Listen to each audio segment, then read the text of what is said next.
Welcome back dear students, हमारा typing test जारी है। जी बेटा, आप अपना तारफ़ करवा दें। मेरा नाम अलिफ्ता, मेरा ऑनलाइन होमवर्क का टेस्ट है। होमवर्क का टेस्ट है। बेटा एक क्वेश्चन भी आपसे हमने पूछना है, आप मुझे ये बता दें कि डेस्कटॉप किसे कहा जाता है? होम स्क्रीन को कहा जाता है। यस, कंप्यूटर की होम स्क्रीन डेस्कटॉप है। ठीक है बेटा, स्टार्ट करना शुरू कर दें। आप नॉर्मल पर ही लिखेंगी, इसका पैटर्न चेंज कर लें और नॉर्मल पर आ जाए। शाबाश,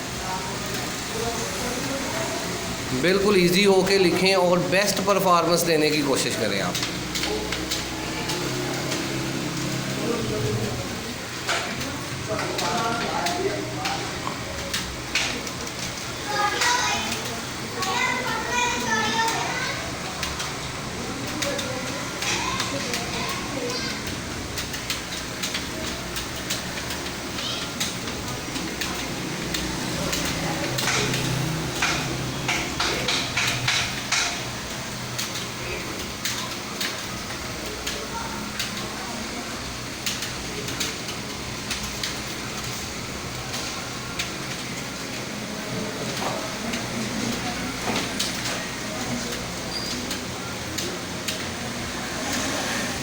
जी बेटा, क्या स्पीड है? 45।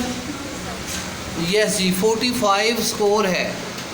बेटा 45 के हिसाब से आपका स्कोर 50 से कम रह गया है, तो लिहाजा आपको 25 में से 20 नंबर दिए जा रहे हैं होम वर्क के अंदर। ठीक है, थैंक यू बेटा।